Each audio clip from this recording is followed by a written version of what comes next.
Hello, this is Ross from 508 Loop Detected, and this is an initial demo of getting started with the EC500 error core. You'll see here, obviously you need to have some VGA source, in this case the little $5 VGA tester.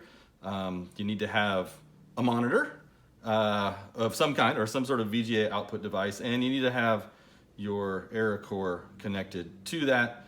At this point I have the IO extension attached, but I'm not using it. We're basically just going to focus on the error core. So for starters, one of the handy things about the little VGA tester is that it does output color bars.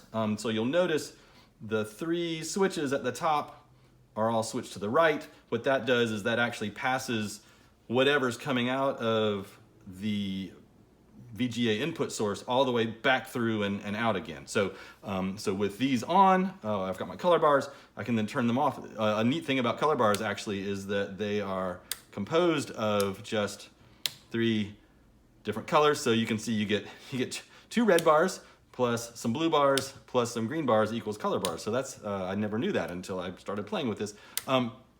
So the way that the error core is set up is you've got 9 oscillators and you've got 3 mixed buses. So you've got a red bus, a green bus, and a blue bus. Right now I've got all of those turned all the way down, so you're not seeing really anything on the monitor. I have a little patch already set up. So if I turn up the red bus, then what we're gonna see is what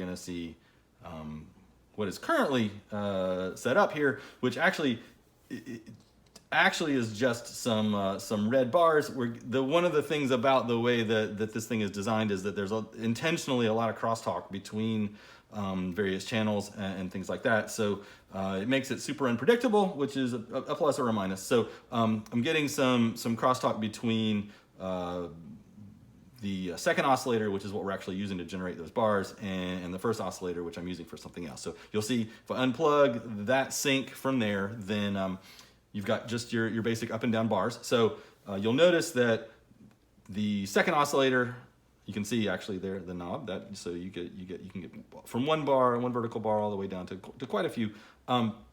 So horizontal sync in any video synthesizer, horizontal sync is actually at a higher frequency, and that actually will generate vertical bars. So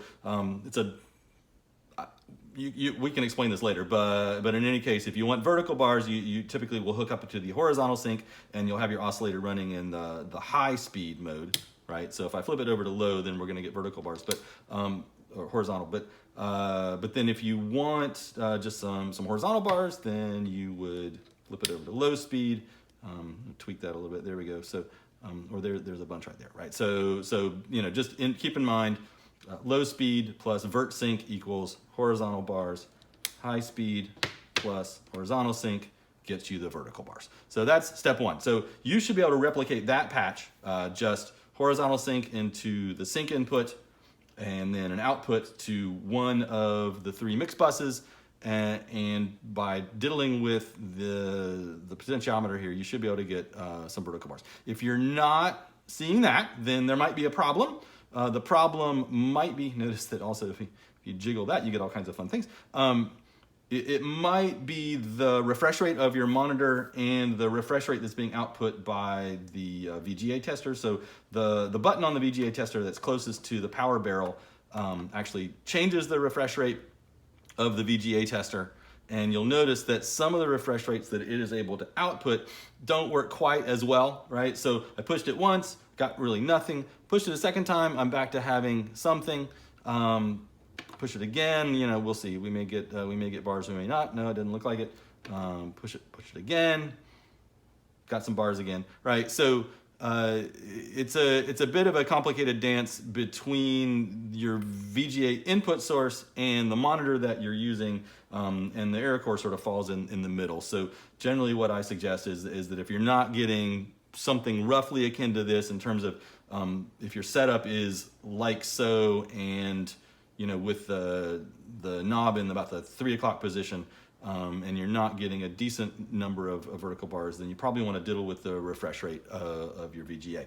All right, so that's kind of the most basic patch you can have. Basically, is one oscillator synced. Of course, if you unsync it, then other things happen, and that can be desirable, right? So if you want diagonals, if you want general craziness that you can then manipulate, then unsyncing that is obviously going to be your friend, right? So, and it's pretty fun. You can get all kinds of moving cubes, but obviously since there's no sync there, it's going to be in motion. So the easiest way to get motion out of this system, in particular, if you're not using the I/O expander, the easiest way to get motion is to just unplug your sync, and then you got to have a kind of a steady hand on the knob, and you can wind up with all kinds of slow motion, fast motion, right? If you just want something that's going to scroll by slowly, then you can get a lot of different things out of that. But all right, so I put together a little bit more of a patch, right? So you've got three buses. So the other easy thing, obviously, that you can do is you can create horizontal bars, right? So and this is what happens when you actually make some green bars. So there's just the green horizontal bars. You'll notice that, again, the way the kind of crosstalk and stuff in this system works, you're going to wind up with some interesting noise and blurring and stuff like that. But so you'll notice also that as you turn one mix bus up and the other one down, then you're going to get different degrees of blending or overriding, basically, right? So, but yes, one of the fun things is that everything interrelates and reacts to everything else. So the patch that I had set up, right now was I was running this oscillator number 1, in free running mode, and you can see that its sync is not currently connected. So what we're getting right now is kind of a weird sort of a rolling, breathing kind of pattern. That oscillator is kind of weird, and so this is not unsurprising. One of the fun things you can do, though, is then if you synchronize it, then with the horizontal sync and you kind of diddle with it, then you can get this nice kind of rolling wave.